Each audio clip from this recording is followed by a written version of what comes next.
नमस्कार दोस्तों। तो आज से हम लोग इंडियन एविडेंस एक्ट जो पुराना वाला है, जो अभी झारखंड एपीओ में आने वाला है, तो आज से हम लोग उसके बारे में पढ़ेंगे। ठीक है। और ये वीडियो थोड़ा लंबा हो सकता है क्योंकि हम लोग पूरा कंप्लीट करने का प्रयास करेंगे। ठीक है। तो आज देखते हैं कि आज कितना हम डिस्कस कर पाते हैं। तो चलिए देखते हैं। Indian evidence act 1872। Indian evidence act 1872। ठीक है। तो देखिए, इसको 3 पार्ट में विभाजित किया गया। कितने पार्ट में? 3 पार्ट। इसको 3 पार्ट में विभाजित किया गया है। पार्ट 1, पार्ट 2 और पार्ट 3। इसको 3 पार्ट में विभाजित किया गया। ठीक है। पार्ट 1 में 2 चैप्टर आता है। ठीक है। पार्ट 1 में 2 चैप्टर आता है, यहां से देख सकते हैं, चैप्टर 1 और चैप्टर 2। ठीक है। पार्ट 2 में है 4 चैप्टर आता है। ठीक है। पार्ट 2 में 4 चैप्टर आता है। चैप्टर 3, चैप्टर 4, चैप्टर 5 और चैप्टर 6। ठीक है। और पार्ट 3 में कितने चैप्टर आते हैं? इसमें 7, chapter 8, chapter 7, chapter 8, chapter 9, chapter 10 और चैप्टर 11। टोटल 11 चैप्टर हैं। 3 पार्ट में डिवाइड किया गया है और टोटल सेक्शन जो है इसमें 167 सेक्शन है। टोटल 167। ठीक है। तो देख लीजिए, इंडियन एविडेंस एक्ट में 3 पार्ट है। ठीक है। टोटल 11 चैप्टर हैं और 167 सेक्शन है। ठीक है। तो चलिए एक एक करके देख लेते हैं। इसको हम मिटाने वाला भी जुगाड़ करना ही पड़ेगा। तो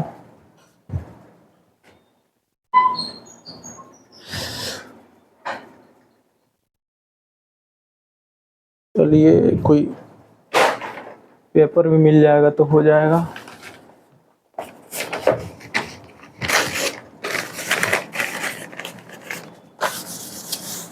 आप लोग इसको नोट करते चलेंगे। ठीक है।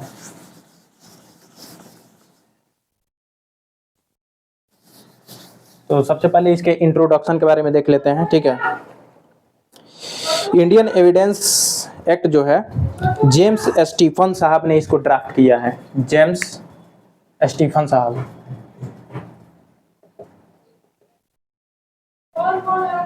स्टीफन साहब ने इसको ड्राफ्ट किया है। ठीक है। और कब ड्राफ्ट किया था? तो 1860 के आसपास। ठीक है। 1860 के आसपास इसको ड्राफ्ट किया था। ठीक है। और ये इनफोर्स में आया 1 सितंबर 1872 को। ठीक है। और कहा जाता है कि स्टीफन साहब जब इसको ड्राफ्ट कर रहे थे तो ये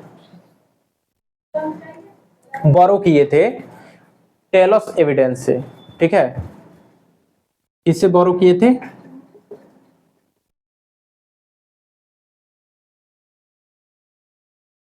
टेलस एविडेंस। टेलस एविडेंस से बोरो किए थे। ठीक है। और ये जो टेलस एविडेंस है ये 1848 ईस्वी में पब्लिश हुई थी। ठीक है। 1848 ईस्वी में पब्लिश हुई थी। जॉन पीट टेलर उनका नाम था। टेलस एविडेंस जॉन पीट टेलर ने 1848 ईस्वी में इसको पब्लिश किया था। ठीक है। 1848 ईस्वी में पब्लिश किया था। इसी से स्टीफन साहब ने, कहा जाता है कि बोरो किया था, लेकिन नहीं, ऐसा बात नहीं है। अगर उनके पास दिमाग नहीं होता तो इसको कैसे वो इतना इजी वे में ड्राफ्ट करते। सिर्फ इसमें 167 सेक्शन है और पूरा प्रोसीजर जो है इससे चलता है। ठीक है। तो देख लीजिए। और टेलस एविडेंस को चाइल्ड ऑफ जूरी सिस्टम भी बोलते हैं इसको, चाइल्ड ऑफ जूरी सिस्टम भी बोला जाता है। देख लीजिए, टेलर्स एविडेंस को चाइल्ड ऑफ जूरी सिस्टम के नाम से भी जाना जाता है। तो देख लीजिए, तो सर जेम्स स्टीफन साहब ने एविडेंस को ड्राफ्ट किया था, तो यहां लिख सकते हैं ड्राफ्टेड बाय, ठीक है, ड्राफ्टेड बाय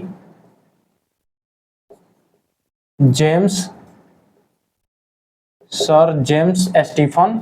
और किससे बोरो किए थे, यहाँ पे BORROW, बोरोड, मतलब टेलर्स एविडेंस से उन्होंने एक, मतलब क्या बोलते हैं, एक तरीका उससे अपनाया था, ठीक है, कि जो टेलर्स एविडेंस था 1848 ईस्वी में पब्लिश किया गया था जॉन पिट टेलर साहब के द्वारा, तो उसको चाइल्ड ऑफ जूरी सिस्टम बोला जाता है। तो उससे इन्होंने एक तरीका अपनाया था बस, ठीक है। तो देख लीजिए, चलिए आगे बढ़ते हैं थोड़ा सा। तो अभी हम लोगों ने देख लिया कि इसको कितने पार्ट में डिवाइड किया गया है, 3 पार्ट में डिवाइड किया गया है, ठीक है, 3 पार्ट में डिवाइड किया गया है। पार्ट एक में क्या क्या है, तो पार्ट 1 में 2 चैप्टर है।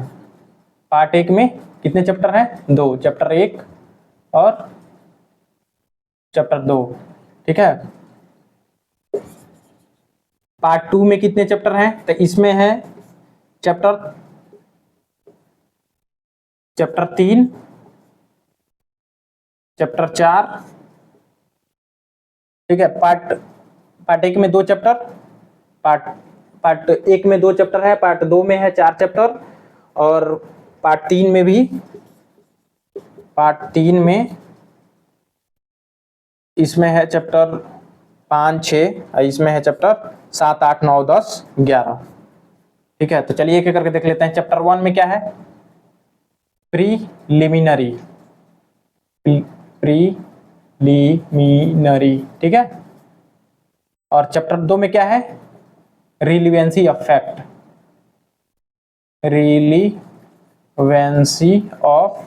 फैक्ट, ठीक है।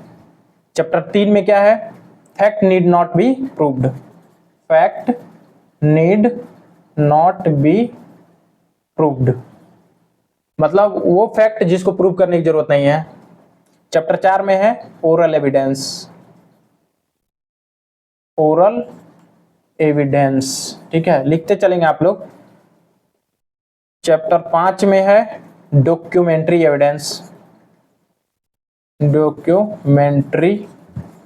एविडेंस, ठीक है। और चैप्टर 6 में क्या है, exclusion of oral by documentary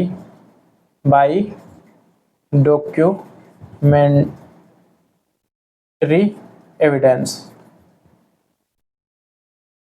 ठीक है। और पार्ट 3 में क्या है, बर्डन ऑफ प्रूफ, चैप्टर 7,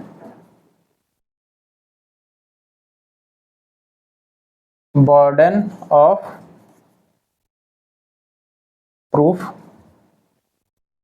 ठीक। चैप्टर 8 में क्या है, चैप्टर 8 में है एस्टॉपेल, डबल पी होगा शायद,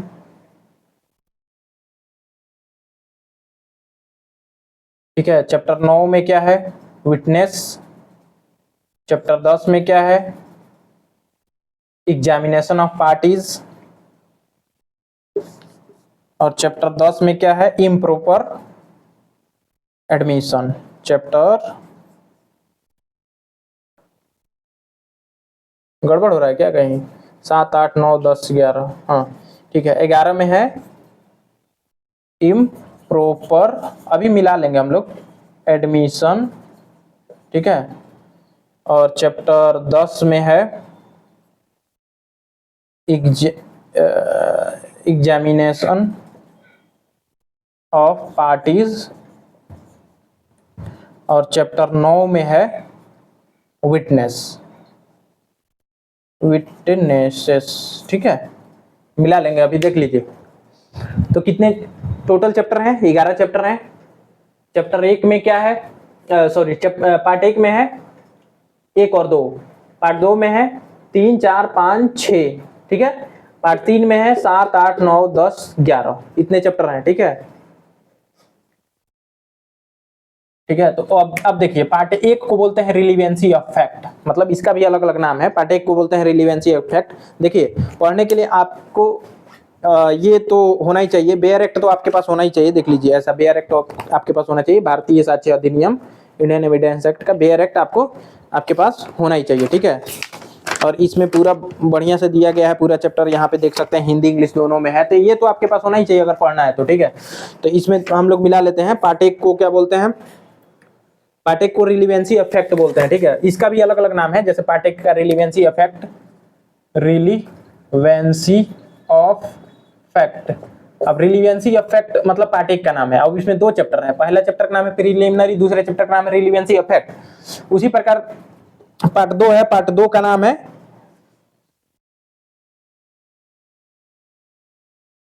रिलीवेंसी ऑफ फैक्ट्स, इसमें भी है पार्ट, अच्छा रुक जाइए 1 मिनट, पार्ट 2 कहाँ गया भाई? हाँ, प्रूफ। पार्ट 2 है ऑन प्रूफ या प्रूफ, ठीक है, प्रूफ। तो ये देखिए, पार्ट 2 का नाम है प्रूफ, ठीक है। इसमें चैप्टर है 3 4 5 6 चैप्टर है, ठीक है। और उसके बाद से पार्ट 3 का नाम है production and effect of, part 3 का नाम है production and effect of evidence, effect of evidence. देखिए, तो ये इस पार्ट का नाम है। पार्ट 3 का नाम है production and effect of evidence, और पार्ट 3 में है चैप्टर 7 8 9 10 11। बहुत गर्मी है भाई, हालत खराब है जरा। देख लीजिए कितना मेहनत से लेक्चर रिकॉर्ड कर रहे हैं। चलिए, तो थोड़ा सा देख लेते हैं एक बार और। इंडियन एविडेंस एक्ट का क्या बोलते हैं, किसने ड्राफ्ट किया था? तो स्टीफन साहब ने। इंडियन एविडेंस एक्ट को ड्राफ्ट करने का श्रेय किसको जाता है? जेम्स स्टीफन साहब को। और वो किससे इसको बोरो किए थे? तो टेलर्स एविडेंस से, ठीक है। और टेलर्स एविडेंस को किसने ड्राफ्ट किया था, मतलब किसने लिखा था? तो जॉन पिट टेलर। जॉन पिट टेलर 1848 इसमें एक बुक पब्लिश करते हैं, उसका नाम था क्या? Taylor's law of evidence. Taylor's law of evidence, ये याद रखिएगा, Taylor's law of evidence, TAYLOR, yes, Taylor's law of evidence. Taylor's law of evidence 1848 ईस्वी में पब्लिश किया जाता है, ठीक है। 1848 में जॉन पिट टेलर के द्वारा, ठीक है। इनका क्या नाम था? JOHN, जॉन पिट, TELOY, टेलर, अरे TEYLOR, टेलर। जॉन पिट टेलर ने एक टेलर्स लॉ ऑफ एविडेंस 1848 में पब्लिश किया था। इसी से मतलब जो तरीका है, उन्होंने किसने? स्टीफन साहब ने लिया और इंडियन एविडेंस एक्ट को ड्राफ्ट किया, ठीक है। तो उन्होंने पहला 3 पार्ट में इसको डिवाइड किया। पहले पार्ट का नाम रिलेवेंसी इफेक्ट रखा, दूसरे पार्ट का नाम प्रूफ रखा, तीसरे पार्ट का नाम production and effect of evidence रखा, ठीक है। पहले पार्ट में 2 चैप्टर हैं, ठीक है। पार्ट 1 में प्रीलिमिनरी, पार्ट 2 में है रिलेवेंसी इफेक्ट, और दूसरे पार्ट में 3 4 5 और 6 चैप्टर हैं। तो 3 fact need not be proved, चौथे में है ओरल एविडेंस, 5वें में है डॉक्यूमेंट्री एविडेंस, 6ठे में है exclusion of oral by documentary evidence, ठीक है। उसके बाद से है पार्ट 3 और उसका नाम है production and effect of evidence, ठीक है। उसमें है 6 7 8 9 10 11, ठीक है। तो देखिए 7 8 9 10 11, 7 में है बर्डन ऑफ प्रूफ, 8 में है स्टॉपेल, 9 में है विटनेसेस, और 10 में है एग्जामिनेशन ऑफ पार्टीज, और 11 में है इम्प्रॉपर एडमिशन, ठीक है। तो चलिए थोड़ा सा इसके बारे में जान लेते हैं। देखिए, मतलब ये पूरा जो एविडेंस एक्ट है, इसमें सिर्फ एविडेंस कैसे लिया जाएगा, कैसे एविडेंस दिया जाएगा, कौन एविडेंस देगा, कौन एविडेंस लेगा, कौन उसका जांच करेगा, कौन सा इंपॉर्टेंट एविडेंस है, कौन सा नहीं है, मतलब कौन सा क्या बोलते हैं एविडेंस कोर्ट में देना अलाउ है, कौन सा नहीं देना अलाउ है, वो सब इसमें है। तो ठीक है, पहला है रिलेवेंसी ऑफ फैक्ट, मतलब कौन कौन से फैक्ट रिलेवेंट होंगे। ठीक है, कौन कौन से फैक्ट रिलेवेंट होंगे वो दिया गया है पार्ट 1 में। ठीक है, पार्ट 2 में है कि कैसे उसको प्रूफ किया जाएगा। ठीक है, कैसे प्रूफ किया जाएगा उसके बारे में है। ठीक है, कैसे प्रूफ किया जाएगा, कौन कौन से एविडेंस, देखिए यहाँ पे fact need not be proved, कौन कौन से ऐसे फैक्ट होंगे जिसको प्रूव करना जरूरी नहीं है कोर्ट में, कोर्ट उसको मान लेगी। ठीक है, कोर्ट उसको मान के चलती है। कौन ऐसा एविडेंस है जिसको कोर्ट मान के चलेगी लेकिन आप उसे डिसप्रूव कर सकते हैं, कौन कौन ऐसा एविडेंस होगा, फैक्ट होगा या तथ्य होगा जो भी, जिसको कोर्ट मान के भी नहीं चलेगी और मतलब जैसे वो प्रूफ भी नहीं है, डिसप्रूफ भी नहीं है। अगर आप कोर्ट में साबित कर पाते हैं तो प्रूफ है, नहीं साबित कर पाते हैं तो प्रूफ भी नहीं है। तो इस हिसाब से तो देखिए पहला क्या है, रिलेवेंसी ऑफ फैक्ट, कौन कौन से फैक्ट रिलेवेंट होंगे। अब पता नहीं आवाज सुनाई दे रहा हो कि नहीं, पहली बार रिकॉर्ड कर रहा है तो कौन कौन से फैक्ट जो है रिलेवेंट होंगे। ठीक है, दूसरा में क्या है कि आप कैसे उसको मतलब कौन कौन कैसे उसको प्रूफ करेंगे। ठीक है, आप किसको प्रूफ करना जरूरी नहीं है, किसको प्रूफ करना जरूरी है, वो इसमें दिया गया है। ठीक है, और वो क्या बोलते हैं, कौन सा फैक्ट ओरल है, एविडेंटरी है, ये सब। ठीक है, अब उसके बाद है प्रोडक्शन, आप कैसे एविडेंस को देंगे, किस कैसे देंगे। देखिए प्रोडक्शन, किस प्रकार से एविडेंस लिया जाएगा, किस प्रकार से एविडेंस दिया जाएगा, उसके बारे में है पार्ट 3 में, देख लीजिए। ठीक, समझ में आया। तो चलिए अब एक एक करके, आपके पास तो ये होना ही चाहिए, बेयर एक्ट तो होना ही चाहिए, बिना बेयर एक्ट के आप पढ़ ही नहीं सकते हैं। बेयर एक्ट बहुत जरूरी है इसमें। ठीक है, बहुत ही जरूरी है। तो ये जो एविडेंस एक्ट है ये एक प्रोसीजरल लॉ है। कौन सा है, प्रोसीजरल लॉ।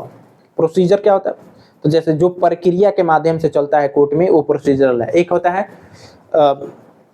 देखिए ये प्रोसीजरल है। और जैसे आईपीसी क्या है, आईपीसी क्या है बताइए बताइए यार, पता नहीं हाथ में क्या हो गया है। तो देखिए एक सब्सटेंटिव लॉ होता है, एक प्रोसीजरल होता है। सब्सटेंटिव लॉ, एक प्रोसीजरल लॉ।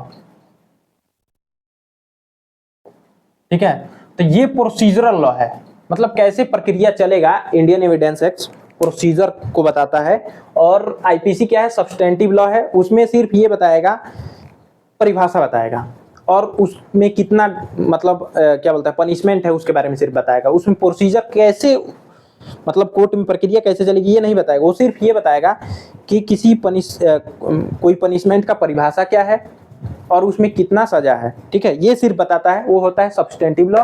प्रोसीजरल होता है जिसमें प्रक्रिया चलता है कि किस प्रकार से उसमें एविडेंस लिया जाएगा, कैसे वो साबित होगा, कैसे प्रूव होगा, कैसे डिसप्रूव होगा, इसके बारे में है इंडियन एविडेंस एक्ट में। ठीक है, तो चलिए, तो ये क्या है, इंडियन एविडेंस एक्ट क्या है, एक प्रोसीजरल लॉ है। ठीक है, और इसे क्या कहते हैं, लेक्स फोरी भी कहते हैं। क्या कहते हैं, लेक्स फोरी माने लॉ ऑफ फोरम।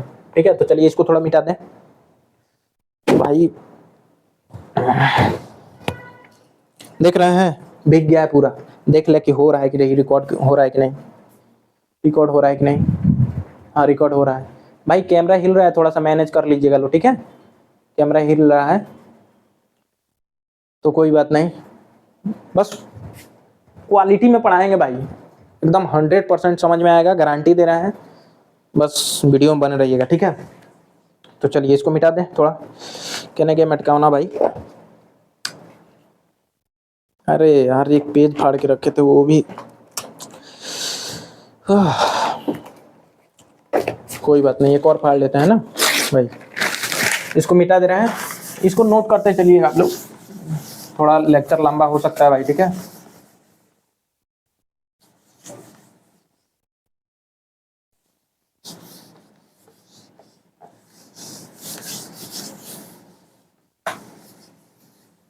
चलिए, तो इसको क्या बोलते हैं, लेक्स फोरी बोलते हैं। क्या बोलते हैं, लेक्स फोरी। इंडियन एविडेंस एक्ट को, ये क्या है, प्रोसीजरल लॉ है। प्रोसीजरल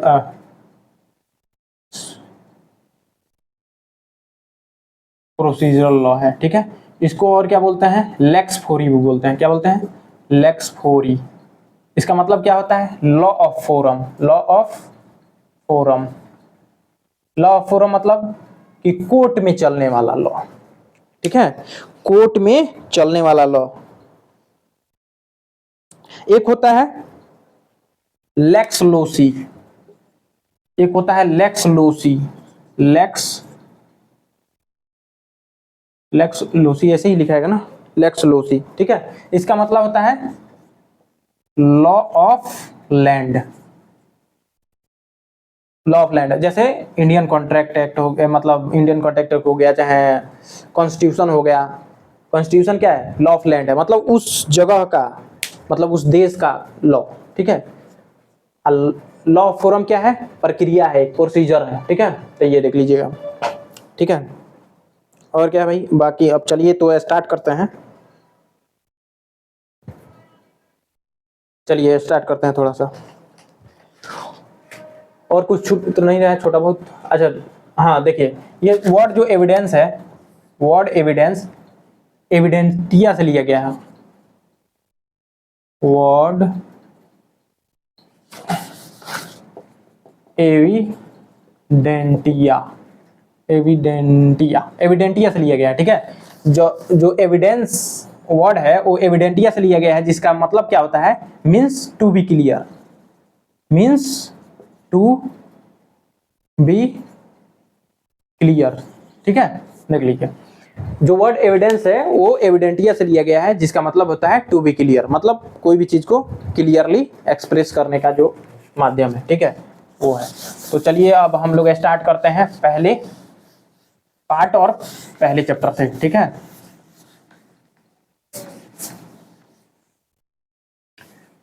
तो इसका पार्ट 1 क्या है, रिलीवेंसी इफेक्ट। पार्ट वन क्या कहता है, रिलीवेंसी ऑफ फैक्ट, ठीक है। पार्ट 1 का नाम है रिलीवेंसी ऑफ फैक्ट है, इसमें 2 चैप्टर हैं, ठीक है। तो चैप्टर 1 प्रीलिमिनरी का बात करता है, ठीक है। और इसमें कितने सेक्शन है, टोटल 2 सेक्शन है, ठीक है। कितने सेक्शन है, टोटल 2 सेक्शन है, देख ले 2 ही सेक्शन है ना, हाँ देख, चैप्टर 1 में 4 सेक्शन है।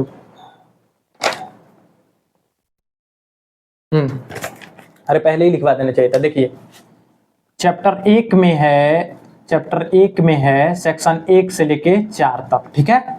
और चैप्टर 2 में है 5 से लेके 55 तक, ये याद रखिए, ठीक है। अब हर जगह ऐसे लिखवाते चलेंगे तो आसान रहेगा, ठीक है। चैप्टर 1 में है 1 से लेके 4 तक सेक्शन, और चैप्टर 2 में है, मतलब पार्ट 1 में 2 चैप्टर है, चैप्टर 1 और चैप्टर 2। चैप्टर 1 में 1 से लेके 4 तक है, अब चैप्टर 2 में 5 से लेके 55 तक है, ठीक है। तो अब चैप्टर 1 हम लोग पढ़ रहे हैं, और ये आपके पास तो होना ही चाहिए, ये नहीं है तो भाई बहुत मुश्किल है पढ़ना, ठीक है। देखिए कितना हाईलाइट किया गया है इसको लिख लिख के, देखिए ये बेयर एक्ट तो होना ही चाहिए भाई, बिना बेयर एक्ट है तो, बेयर एक्ट नहीं है तो मत पढ़िएगा, क्योंकि हम बेयर एक्ट से ही पढ़ाएंगे, ठीक है। तो पहले चैप्टर का नाम है प्रीलिमिनरी, और इसमें टोटल कितने सेक्शन है, 4। तो पहले चैप्टर का नाम है प्रीलिमिनरी, इसमें टोटल सेक्शन 4 है। तो पहला सेक्शन क्या है, सेक्शन 1 क्या है, short title commencement, short title extent and commencement, short title extent commencement, short title extent and commencement,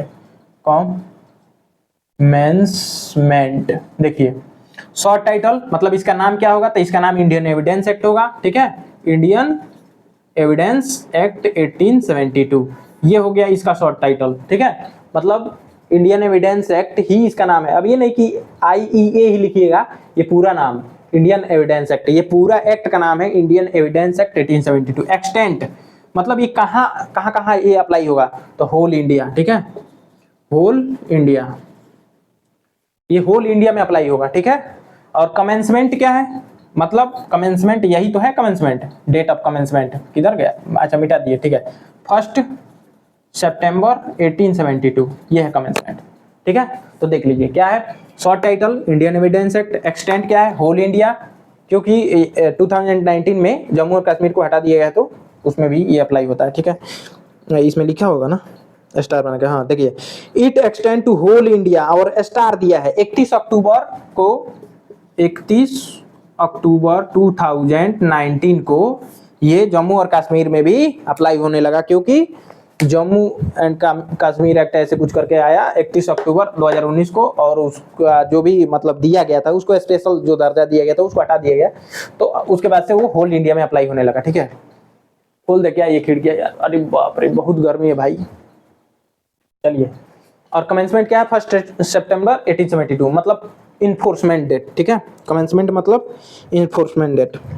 चलिए ये हो गया, और देखिए सेक्शन 2, सेक्शन 2 क्या है भैया, रिपील हो गया है। ठीक है,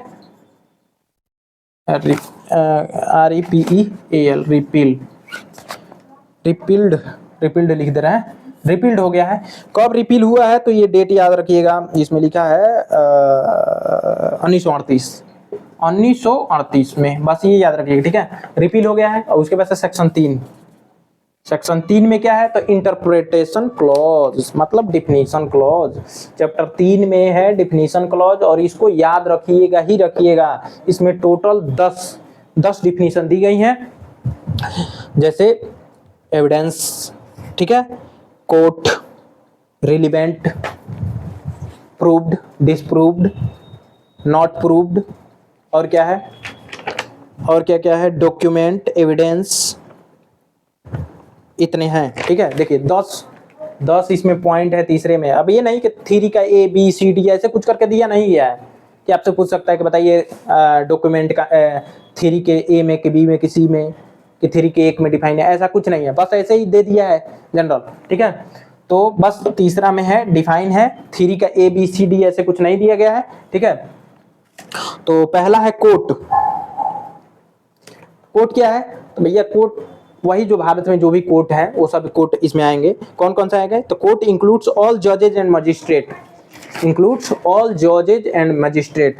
तीसरा में हम सेक्शन 3 में कोर्ट को बता रहे हैं, कोर्ट का डिफिनीशन, ऑल जजेज एंड मजिस्ट्रेट आएंगे। ठीक है ना, ऑल जजेज एंड मजिस्ट्रेट्स, ये सभी लोग इसमें आएंगे कोर्ट में। ठीक है, and all persons legally authorised to take evidence, all person legally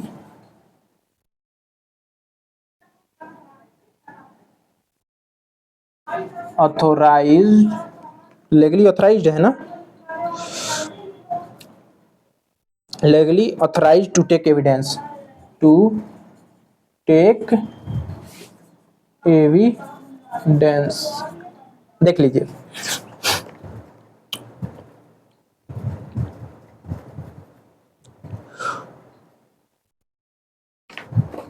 तो देखिए कौन कौन सा कोर्ट होगा, ऑल जजेज एंड मजिस्ट्रेट, और and all persons legally authorised to take evidence, जो एविडेंस ले सकता है वो क्या है, कोर्ट है। ठीक है, लेकिन एक्सेप्ट कौन नहीं होगा, आर्बिट्रेटर, आर्बिट्रेटर नहीं होगा। क्यों नहीं होगा, तो क्योंकि उसमें इंडियन एविडेंस एक्ट अप्लाई नहीं होता है। वो आर्बिट्रेशन एक्ट, चाहे आर्बिट्रेशन एक्ट के माध्यम से वो अपना प्रक्रिया शुरू करता है, ना कि एविडेंस के माध्यम से, इसीलिए वो कोर्ट नहीं है। कौन, आर्बिट्रेशन या आर्बिट्रेटर। क्या लिखा है इसमें, एक्सेप्ट आर्बिट्रेटर्स।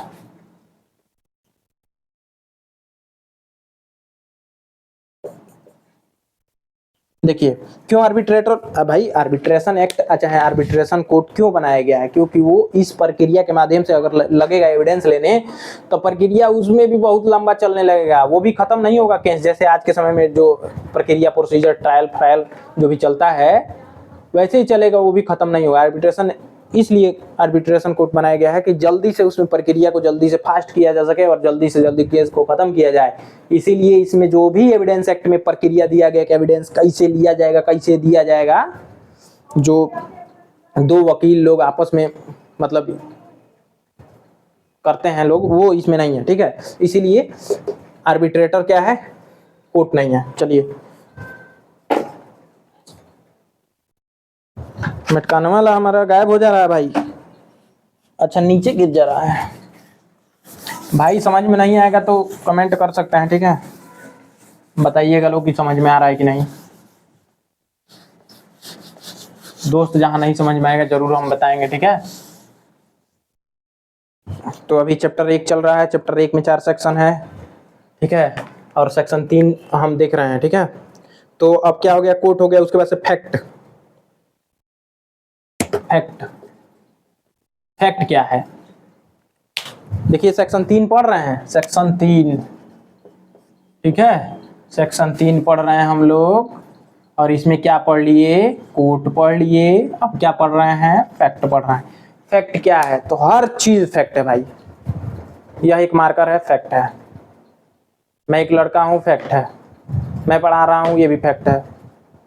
मोबाइल में वीडियो रिकॉर्ड हो रहा है, ये भी फैक्ट है। पंखा चल रहा है, ये भी फैक्ट है। आवाज आ रही होगी, वो भी फैक्ट है। माने हर चीज फैक्ट है, बस इतना समझिए, हर चीज फैक्ट है। जैसे ये मैं इस बेयर एक्ट से पढ़ा रहा हूँ, ये भी फैक्ट है। ओपी राय ने इनको लिखा है, ये भी फैक्ट है, ठीक है।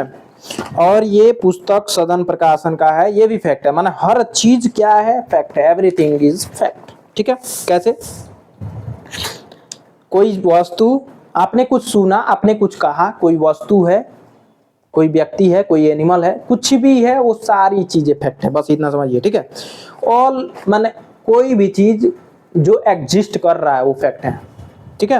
एवरीथिंग मतलब एग्जिस्ट, वो सब फैक्ट है। जो जो एग्जिस्ट कर रहा है वो सब क्या है, फैक्ट है, ठीक है। कोई दिक्कत, अरे दिक्कत तो नहीं है, होगी यार। तो फैक्ट में क्या कह सकते हैं, एवरी एग्जिस्टिंग थिंग। देखिए इसमें इसमें पढ़ के बता रहा है, देखिए सुनिए। Fact means and includes anything, state of thing, relation of thing, capable of being perceived by sense, any mental condition और which any person is conscious. सब चीज क्या है, फैक्ट है। Every existing thing is fact, ठीक है। Anything, अब देखिए फैक्ट दो तरह के होते हैं, एक इंटरनल, एक एक्सटर्नल। इंटरनल फैक्ट, एगो एक्सटर्नल फैक्ट, ठीक है।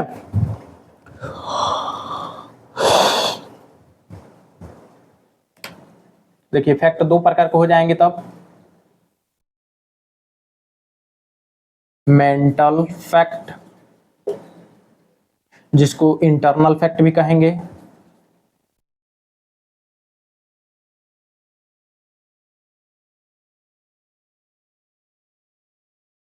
मेंटल फैक्ट जिसको इंटरनल फैक्ट कहेंगे, ठीक है।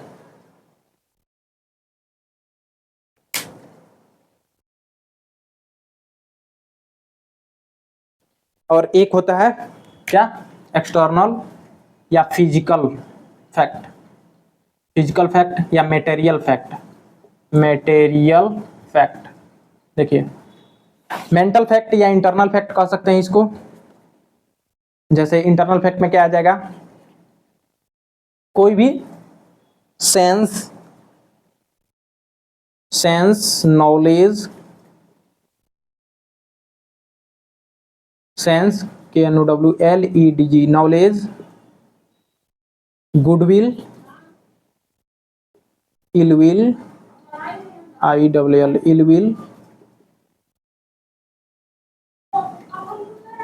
मैलाफाइड, कैसे लिखाएगा जी, जैसे भी हो। देखिए कोई भी sense knowledge, goodwill, ill will, mala fide, bona fide, ठीक है, प्रिपरेशन, मोटिव, ये सब आएगा। Goodwill, ill will, mala fide, bona fide, motive, preparation, ये सब आएगा। मटेरियल में क्या आ जाएगा, फिजिकल फैक्ट,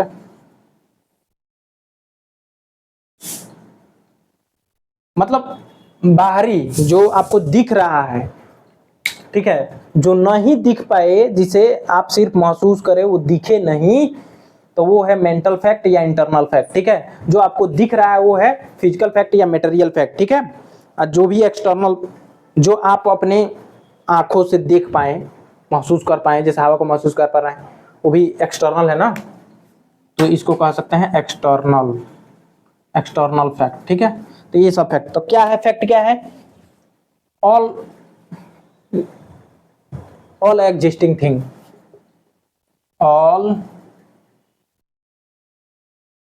कैसे लिखा है एग्जिस्टिंग,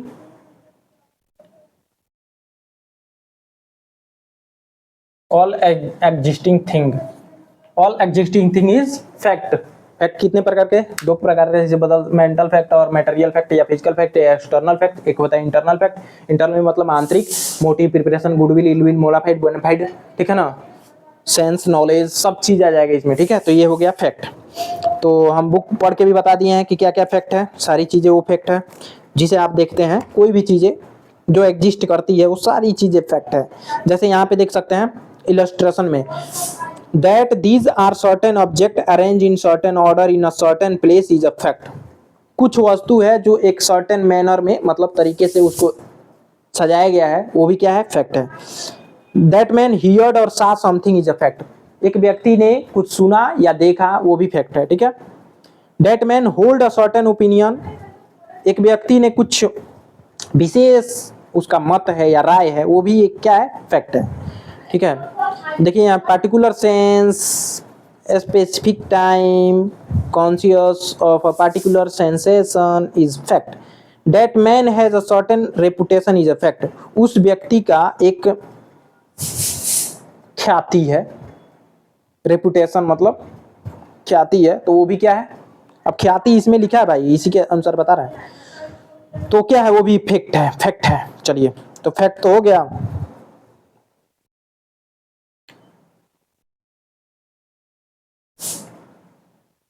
अब चलिए, फैक्ट हो गया, अब हम देखते हैं फैक्ट इन इशू।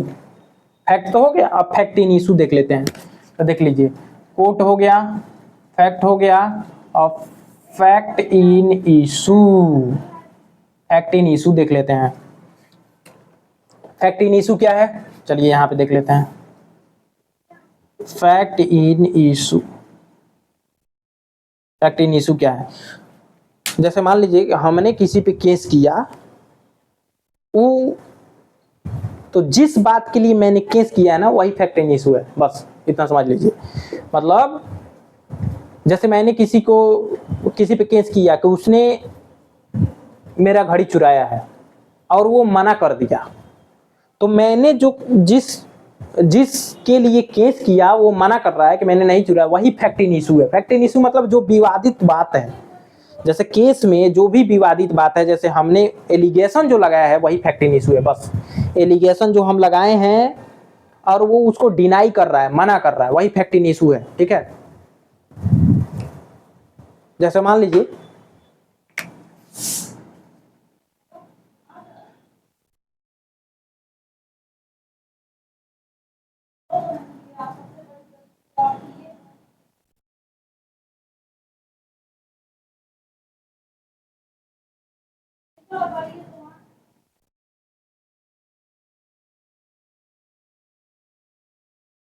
देखिए, ये मोहन छोड़ दीजिए, इसको मानिए ए और इसको बी। ए ने एलिगेशन लगाया बी पर कि बी ने सी का मर्डर किया है, ठीक है, और बी मना कर रहा है। ए ने एलिगेशन लगाया बी पर कि बी ने सी का मर्डर किया है और बी मना कर रहा है। सब छोड़िए, ये सी वाला हटाइए, दो ही लोग ठीक हैं। बी पर आरोप है कि बी ने ए का मर्डर किया है, ठीक है, बी ने ए का मर्डर किया है, लेकिन ए इस बात से मना कर रहा है, वही क्या है, फैक्ट इन इशू है। बस समझे, फैक्ट इन इशू क्या है, फैक्ट इन इशू, अरे यार आसान तो है, मतलब मैंने किसी पे एलिगेशन लगाया, वो उसको मना कर रहा है, वही फैक्ट इन इशू है। बस फैक्ट इन इशू समझ में आया। मतलब जो भी विवादित बात है केस में वही फैक्ट इन इशू है। और जो भी एविडेंस लिया जाएगा वो फैक्ट इन इशू पे ही लिया जाएगा। समझ में आया? एक बार देख ले चल रहा है कि नहीं, नहीं तो हिट होके बंद हो जाएगा। तो चल रहा है भाई, 40 मिनट हो गया भाई, अभी तो सेक्शन 3 ही पे हैं। चलिए कोई बात नहीं, समझ में आनी चाहिए भाई। समझ में आएगा तो दोस्त एक लाइक कर दीजिएगा यार, बहुत मेहनत लगता है। रोज हम लाइब्रेरी में इसमें आके लाइव पढ़ते रहते हैं, ठीक है? तो देखिएगा आप लाइव, हम बहुत बार लाइव इसमें आते रहते हैं। जब भी कनेक्ट होना होगा हो लीजिएगा हमसे, कोई भी दिक्कत होगा उस पर शेयर कर दीजिएगा, हम नोट कर लेंगे, पढ़ा देंगे फिर बाद में, ठीक है? देखिए क्या है फैक्ट इन इशू, क्या है? बी पे एलिगेशन है, मतलब चार्ज है कि बी ने ए का मर्डर किया है, या ए ने बी को, जो भी हो, और वो मना कर रहा है कि मैंने नहीं किया। तो जो मना कर रहा है ना, कि मैं, जो मना कर रहा है वही फैक्ट इन इशू है। जैसे मान लीजिए, तो कौन सा फैक्ट इन इशू है? Weather a murdered B, weather a murdered B, क्या ए ने बी का मर्डर किया है, यही फैक्ट इन इशू है, ठीक है? और बी क्या कर रहा है? Be denied, whether a murdered be denied, be मना कर रहा है। तो ये क्या है? फैक्ट इन इशू है, ठीक है? कोई दिक्कत?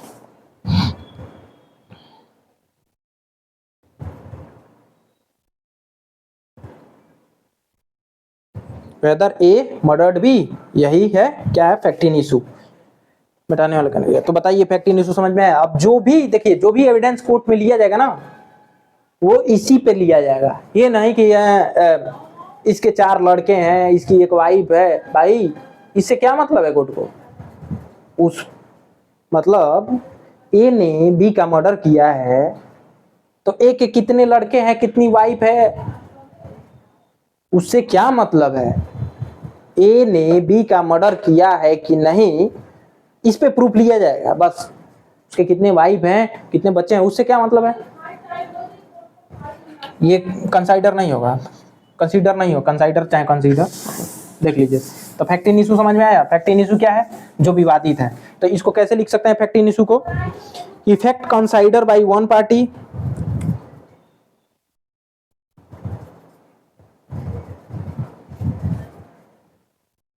मतलब एक दूसरे पे आरोप लगा रहा है, दूसरा उसको मना कर रहा है, वही फैक्ट इन इशू है। इसमें पढ़ लेते हैं एक बार, चलिए। फैक्ट इन इशू क्या है भैया?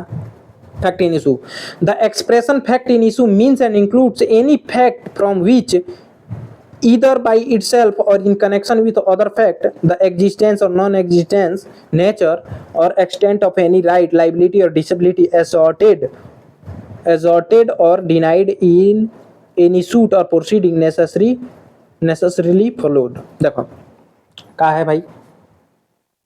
asserted by one party and denied by other, वही क्या है? फैक्ट इन इशू है।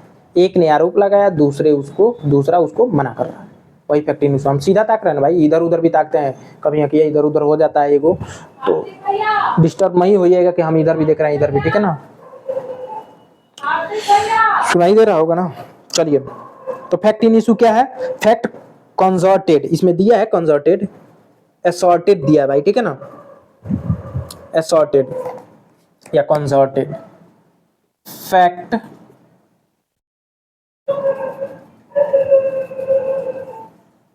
एजॉर्ट लिख दे कि कंसर्ट लिख दें, ASSER asserted by one party,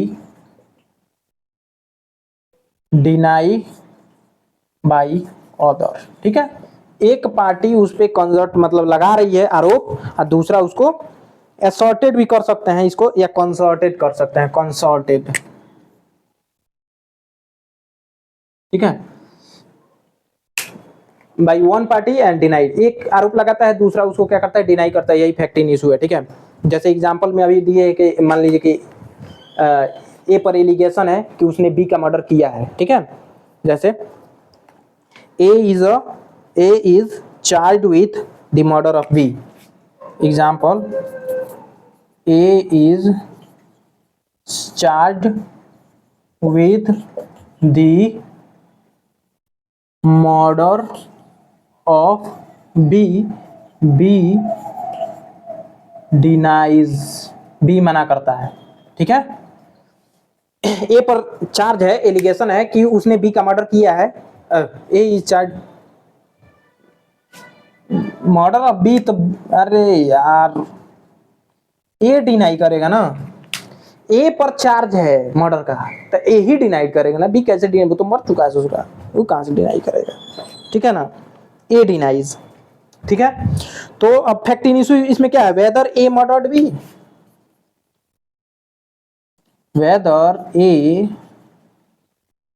murdered B, क्या ए ने बी का मर्डर किया है, यही फैक्ट इन इशू है भाई, और इसी पे एविडेंस लिया जाएगा। बुझा रहा है ना फैक्ट इन इशू क्या है, मतलब जो एलिगेशन लगा है अगले पार्टी पे, वो मना कर रहा है, वही फैक्ट इन इशू है। समझ में आता कि और लगे सही, मतलब व्हाट इज माय पॉइंट, समझ में आ रहा है। चलिए आ ही रहा होगा यार, नहीं आएगा तो कमेंट कीजिएगा, हम फिर बताएंगे यार, कोई दिक्कत नहीं है, ठीक है। तो फैक्ट इन इशू हो गया। चलिए, मतलब ये किताब भाई रामबाण है, बेरेक्ट, देख लीजिए, ये जरूर देखिए, इतनी पतली सी है यार, पढ़ डालो यार, ठीक है। तो फैक्ट इन इशू हो गया। अब देखिए, तो क्या बता दिए हम, कोर्ट बता दिए, कोर्ट क्या है सब बता दिए हैं, जो एविडेंस ले सके यार, आर्बिट्रेटर को छोड़ के जो एविडेंस ले सके कोर्ट है। फैक्ट क्या है, हर चीज, every existing thing is fact. Fact in issue क्या है, जो एलिगेशन है, ठीक है, एक ने आरोप लगाया, दूसरा उसको मना करता है, वही फैक्ट इन इशू है। चलिए फैक्ट इन इशू हो गया। आगे रिलीवेंट, कितना देर हो गया भाई, ज्यादा देर नहीं यार, पढ़ना भी तो है। चलिए 1 घंटा का ले लेते हैं लेक्चर, है चाहे इतना ही अपलोड कर देते हैं, बस एक इसको सेक्शन 3 को खत्म कर दे यार, जल्दी जल्दी। रिलीवेंट किधर गया भाई, RELEVANT, चलिए जल्दी जल्दी खत्म कर देते हैं। रिलीवेंट क्या है, अब इसको फैक्ट इन इशू को मिटा दें। देखिए हर चीज रिलीवेंट है जो फैक्ट इन इशू से जुड़ा हुआ है। देखिए रिलीवेंट क्या है, हर चीज जो फैक्ट इन इशू से जुड़ा हुआ है वही रिलीवेंट है। बस समझ में आ गया ना भाई, रिलीवेंट क्या है, सुसंगत क्या है, तो सुसंगत मतलब रिलीवेंट वही है जो फैक्ट इन इशू से जुड़ा हुआ है।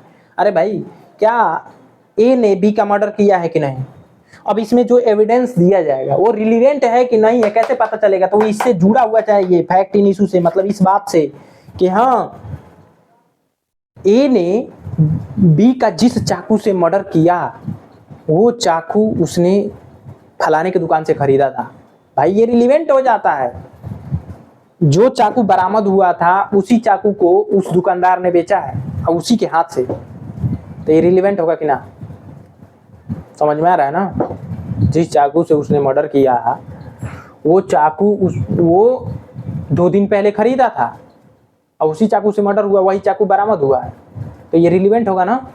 तो रिलीवेंट कब होगा, जब वो फैक्ट इन इशू से जुड़ा हुआ हो। बताओ भाई समझ में आ रहा है, आ ही रहा होगा। हम देखो भाई मान के चलते हैं कि आ रहा होगा, नहीं आएगा तो कमेंट कीजिएगा, ठीक है। चलिए तो रिलीवेंट समझ में आया, जो फैक्ट इन इशू से जुड़ा हुआ हो, ठीक है। अच्छा चलिए, अगर मान लीजिए फैक्ट इन इशू से नहीं जुड़ा हुआ है, तो अगर वो फैक्ट इन इशू से नहीं जुड़ा हुआ है तो वो रिलीवेंसी ऑफ फैक्ट में फॉल होना चाहिए। तो क्या है रिलीवेंसी ऑफ फैक्ट भाई, चैप्टर 2, मतलब या तो वो फैक्ट इन इशू से जुड़ा हुआ हो या तो वो रिलीवेंसी ऑफ फैक्ट, चैप्टर 2 का नाम है रिलीवेंसी ऑफ फैक्ट, मतलब कौन कौन से फैक्ट रिलीवेंट होंगे वो 5 से लेके 55 तक दिया हुआ है। तो देखिए सेक्शन 5 से लेके 55 तक में कोई भी सेक्शन में या तो वो फॉल हो रहा हो या तो फैक्ट इन इशू से जुड़ा हुआ हो।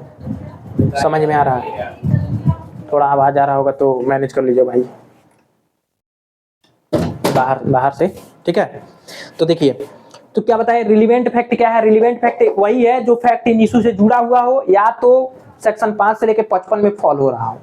अब सेक्शन 5 से लेकर 55 तक क्या है, चैप्टर 2 रिलीवेंसी ऑफ फैक्ट, कौन कौन से फैक्ट रिलीवेंट होंगे, अगर उसमें फॉल कर रहा है तो वो रिलीवेंट है, नहीं तो नहीं है। समझ में आया? चलिए एक बार पढ़ लेते हैं इसमें किताब में। One fact is said to be relevant to another when the one is connected with the other in any of the way referred to the provision of this act relating to the relevancy of fact। देखिए कह दिया ना, वो सब fact जिसका direct relation fact in issue से हो या सेक्शन 5 से लेके 55 तक में फॉलो हो रहा हो तो वो सब क्या है, रिलेवेंट है। आई समझ में आया? आज खत्म कर देते हैं इसको, मतलब तीसरा सेक्शन को, यार बहुत ज़्यादा हो गया। फैक्ट इन इशू हो गया, फैक्ट हो गया, अब डॉक्यूमेंट, अरे यार चलिए प्रूव्ड, डिसप्रूव्ड और नॉट प्रूव्ड बता देते हैं जल्दी जल्दी। Proved, disproved, not proved. Disproved, एक कहाँ गया नॉट प्रूव्ड यार, नॉट प्रूव्ड। देखिए प्रूव्ड, डिसप्रूव्ड और नॉट प्रूव्ड, ये तीन बता दे फटाफट। चलिए तो प्रूव्ड क्या है भाई, अरे जो कोर्ट मान चुकी हो, कोर्ट ने उसको एक्सेप्ट कर लिया है, वो प्रूव है। ठीक है, कोर्ट के सामने जो उसको, अच्छा चलिए इसमें पढ़ लेते हैं एक बार। प्रूव्ड है, a fact is said to be proved when after the considering the matter before it the court either believes to be exist and consider its existence। देखिए कोर्ट जो एग्जिस्ट करता हो या तो कोर्ट उसे मान ली है कि वो एग्जिस्ट करता है। देखिए प्रूव्ड क्या है, अरे भाई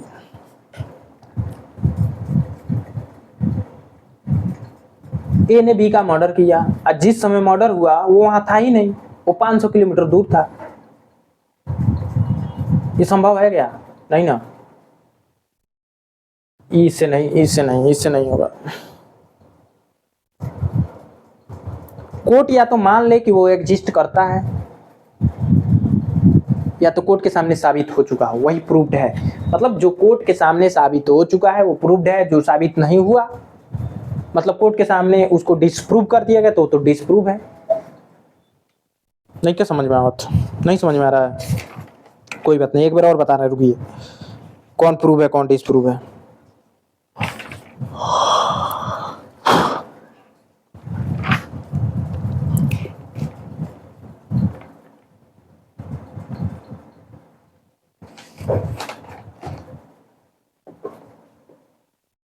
यार इसमें डिफिनीशन देना ही कहाँ है।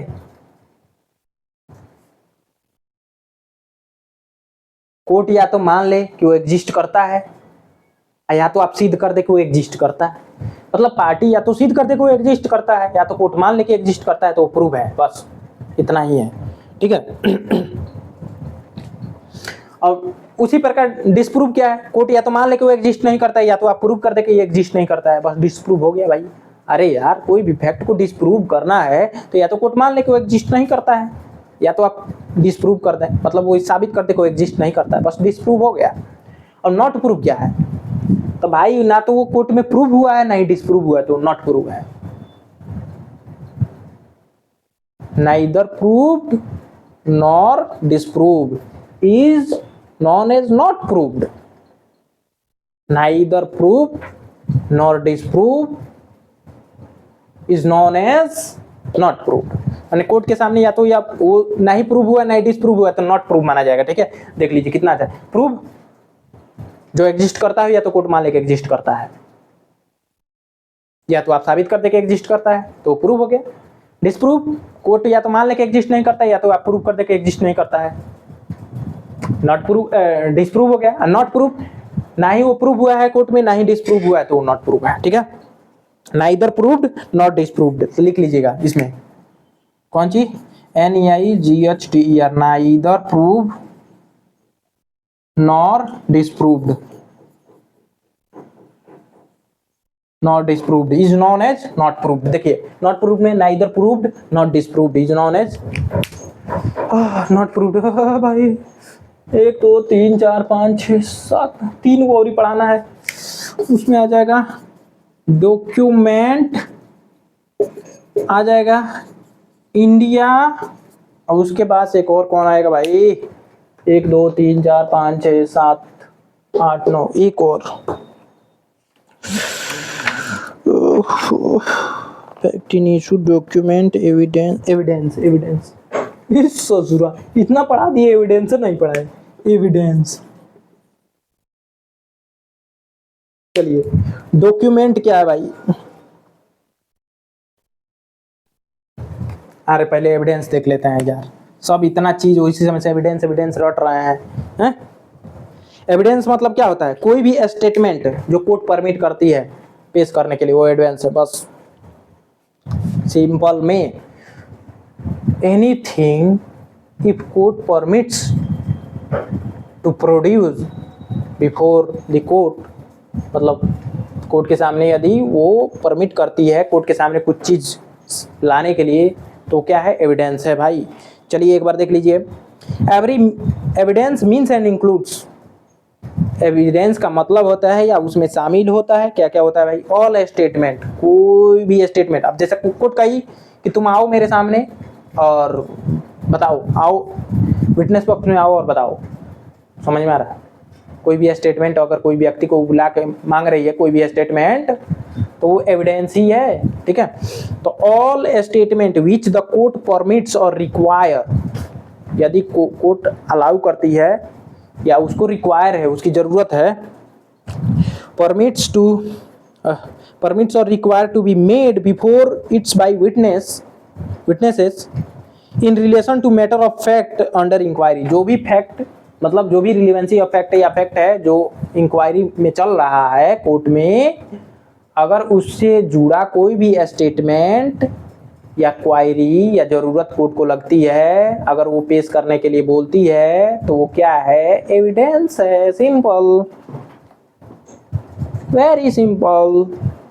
आगे क्या भाई, नहीं समझ में आएगा तो बताना यार दोस्त। अब एविडेंस बहुत प्रकार के होते हैं, ठीक है, oral evidence, documentary evidence, direct evidence, circumstantial evidence, ये कल बता देंगे यार भाई। हैं oral evidence, documentary evidence, direct indirect, है ना, मतलब वही सर्कमस्टेंशियल, ठीक है, ओरिजिनल हियर से एविडेंस होता है, ठीक है, बहुत सारा एविडेंस है, बता देंगे, है ना। अब इंडिया, तो इंडिया यार भाई इंडिया ही है, इंडिया ही है। इंडिया को क्या डिफाइन करना है यार, पढ़ लेना भाई। चलो और क्या है, डॉक्यूमेंट तो बता ही दिए ना। Document means any matter express और describe upon any substance by means of letter, figure और मार्क्स। यानी डॉक्यूमेंट क्या है, कोई भी चीज जो लिखी गई हो, डॉक्यूमेंट है बस। कैसे, अरे कोई दीवार पर लिखा है, किसी पेपर पे लिखा है, किसी पत्थर पे लिखा हुआ है, डॉक्यूमेंट है। कुछ भी जो लिखा हुआ हो डॉक्यूमेंट है। देखो, any material which is in written form, in walls, पत्थर मतलब जो भी, स्टोन्स, किसी भी मंदिर के दीवार पे लिखा गया है, किसी भी दीवार पे लिखा गया है, किसी कागज पे लिखा गया है, किसी लिखित फॉर्म में हो, डॉक्यूमेंट है। देखिए समझ में, एविडेंस, डॉक्यूमेंट भाई। तीसरा सेक्शन होता है खत्म, इसमें है बस एक एविडेंस का प्रकार हम बता देंगे, है ना भाई। बहुत गर्मी हो रहा है, बस नहीं समझ में आएगा दोस्तों कमेंट करके बताइएगा। Okay bye.